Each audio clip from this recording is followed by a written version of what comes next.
Hello hello Balu, అన్నా. ఏంది అది రెంట్ అని పెట్టా 7,000 అని పెట్టా? రెంట్ వేయలేవు కదా నువ్వు. ఖాళీ 5,500 25 రూపీస్ వేసినావు. అదే కరెంట్ బిల్ వాటర్ బిల్ ఏమన్నది కదా అంటే, అందుకని కరెంట్ బిల్ వాటర్ బిల్ నువ్వు కూడా అదే పెట్టావు, అదే వేసా. రెంట్ వేయలేవు అని చెప్పి రెంట్ అని పెట్టినా. అంటే మీరు ఖాళీ చేసామన్న కాదు, ఖాళీ చేసినప్పుడు ఇచ్చేస్తామన్నా నీ అడ్వాన్స్ పైసా అని డాడీ అప్పుడు చెప్పింది కానా మధ్యలో. అది 2 నెలల అడ్వాన్స్ ఉంది కదా ఆంటీకి, అదే అడిగా. నాకు కరెంట్ బిల్ అయ్యి వాటర్ బిల్ అయ్యి అని చెప్పి అంది ఆంటీ. లేదు ఆమెకు తెలియదు కానీ ఆమెకు తెలియదులే.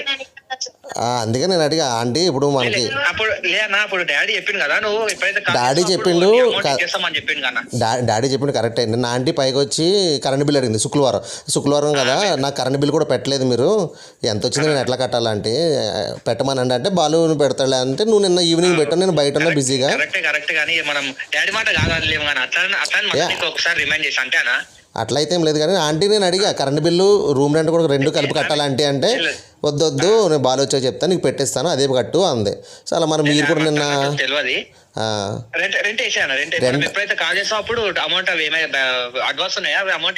అదే 2 నెలల అడ్వాన్స్ ఉంది. 2 నెలలు అంటే మనము ఇది మోహిత్ కూడా ఎగ్జామ్స్ అయిపోగానే ఖాళీ చేసేసి వెళ్ళిపోతాం ఆ నెలలో. అంటే మనకి 20 తారీఖు వరకు ఉంది కాబట్టి ఇటు ఎగ్జామ్స్ అయిపోయినా 20 తారీఖున ఒకరోజు అటు ఇటు జరుగుతుంది కదా, కామనే కదా ఎక్కడైనా కానీ అట్లా ఒక ఎలా.